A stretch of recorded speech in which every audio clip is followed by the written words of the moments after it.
Welcome to That Hockey Chick's new look for the 2021-22 season. Let's get started by making some NHL predictions. Who's going to finish on top? Who's finishing at the bottom? Let's take a look. Should note though, before I start, that I absolutely hate making predictions, especially after the last few seasons with the way the Leafs have finished compared to expectations, because our predictions for the Leafs last year, for example, were a lot different than the outcome. We'll leave it at that. So I do hate making predictions, but I'm going to do it anyway. So let's take a look at the divisions. We know that the divisions are obviously different. They're pretty much back to normal than they were last season. So looking at the Atlantic Division first off, we know that this division is probably, arguably, the toughest division out of the four, and of course the Leafs find themselves in this Atlantic Division. So we've got Florida, we have Tampa, we have Leafs, Boston, Montreal, Ottawa, Detroit, and Buffalo, and I actually just listed them in the way that I ranked them. So I do have Florida finishing first, and the reason is because they pretty much just added to what they had. They got Reinhart, now they're getting a full season with Bennett. I don't really see them as losing anything from last season. I feel like they're just going to build on it, which is a good sign for them. Second place, I have Tampa finishing in second. Same thing as Florida, they're just a powerhouse. They did lose a bit, but I don't think it's enough to have them drop further down in the standings. They added Perry, they got Bogosian back. Pretty much the same case as Florida. Those two are going to be neck and neck. Then I do have the Leafs. Now, the Leafs, there's mixed feelings on what happened in the off season, and I've always said, if you listen to my podcast before, you know that I always say, if the Leafs get people and sign people in the off season and we look at those names and we're like, who is that?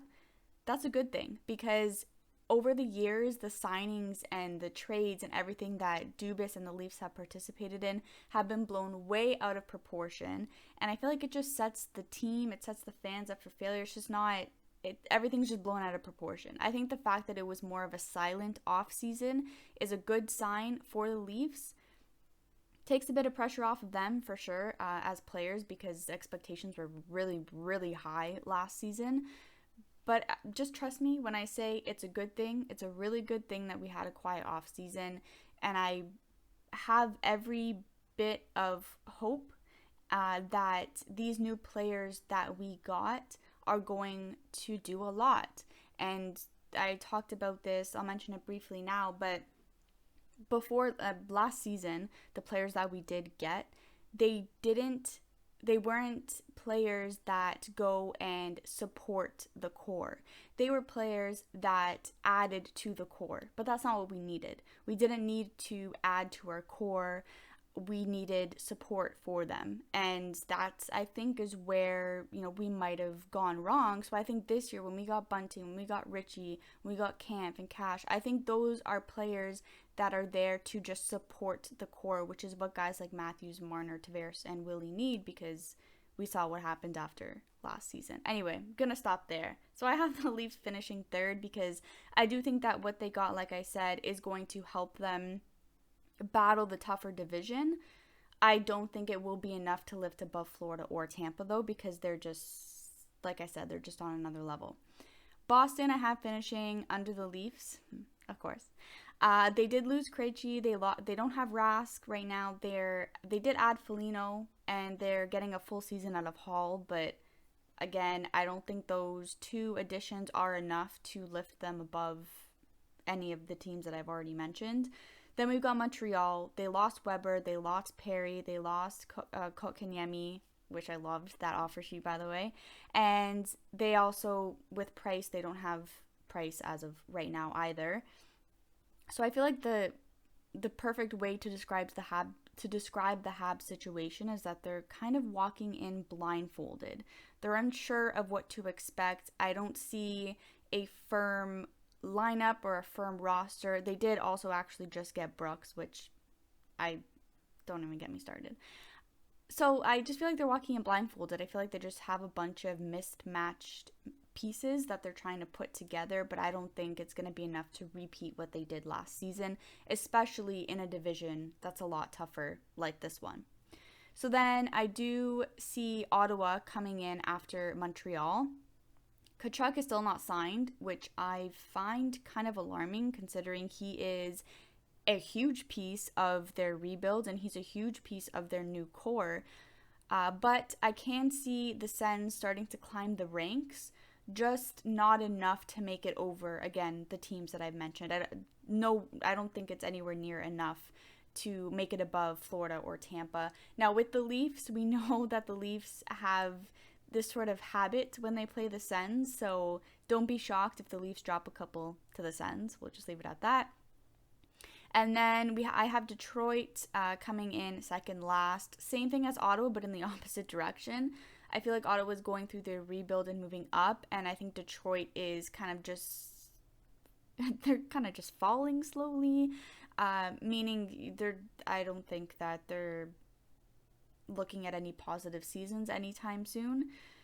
And then we have Buffalo, I have last. That's just an absolute shit show, especially everything with Eichel and all that happening now. It's just a shit show. The only thing I would expect from them, like I said, is to win games possibly against the Leafs, because we know even against Detroit and Ottawa and the Sabres, Leafs just never, don't know what that is. So that's what I have for the Atlantic Division. Let's see if that turns out. Now, for the Leafs, though, I wanted to be specific to them. We know that this division is a lot tougher than the North Division last year. There's no question about that. I think one of their major concerns is going to have to be playing tough. Not just playing with skill, but playing with an elevated level of toughness, which they did in a couple games of the playoffs last season, and they did mostly throughout the regular season, obviously, because of where they ended up. But even in the preseason games that they just finished playing now, you can feel a different style of play emerging, and that's a good thing, because they can't just rely on their skill, because they did that and we know it didn't work. They need this elevated level of toughness, and I do strongly believe that the guys that they got are going to give them that extra level of toughness that they need. At least that's what it looks like. So hopefully with that newfound grit and toughness, they're able to balance the skill with that. So then I have the Metropolitan. This, I think, is going to be another tough race. So there's Carolina, who I have finishing first. They swapped their goalies. They had a swap. They lost Mrazek. Leafs picked him up. Now they're sitting with Anderson and Ranta. So some Carolina fans might be a little nervous about that. But with the group that they have in front, I don't think it's going to be an issue. I don't think it's anything for them to really worry about. Like I said, with Florida and Tampa, they kind of they were already a powerhouse. I feel like if the group in front is able to play how they played, they'll be fine. Then I have the Islanders coming in second. They got Chara and Parise. Those were their main additions, and then they re-signed Palmieri.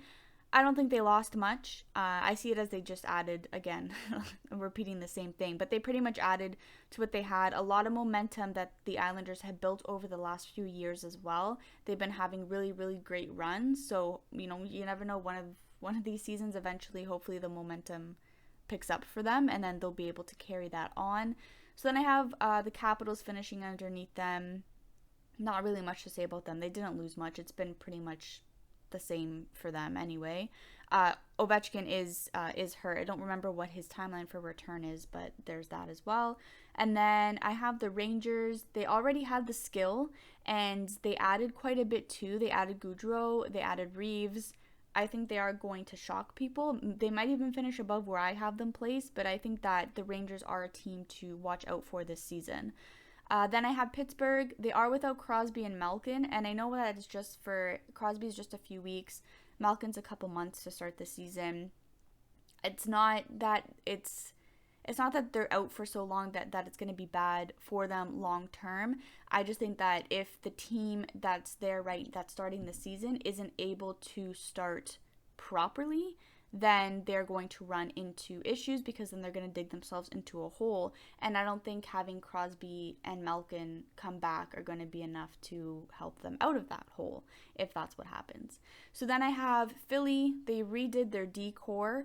It was the worst in the league last season, and they added a few other pieces there as well. So I feel like they're going to perform pretty much average. It's just hard for these teams in this division, because I feel like it's going to be a really tight race. because they're also similar. Then I have Jersey. It didn't do enough in the offseason for me. Adding Hamilton wasn't anywhere near enough to help the team.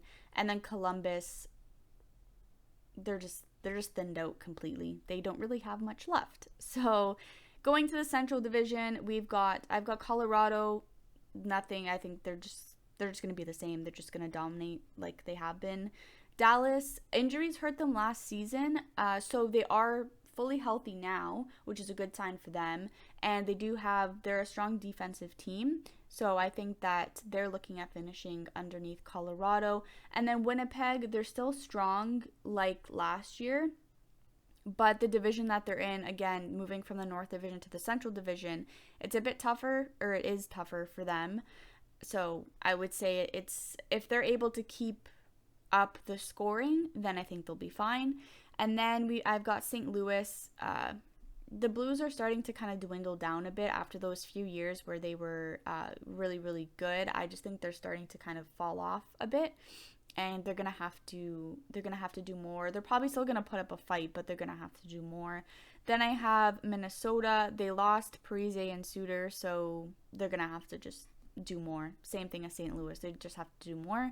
And then Nashville, they have a younger team, so they might have trouble keeping up with the more experienced teams in this division. So that could be the challenge for them there, how young their group is. And then Arizona, they're going through the rebuilds. They dealt away some key guys in the offseason, so I don't think their hopes are really high enough at all.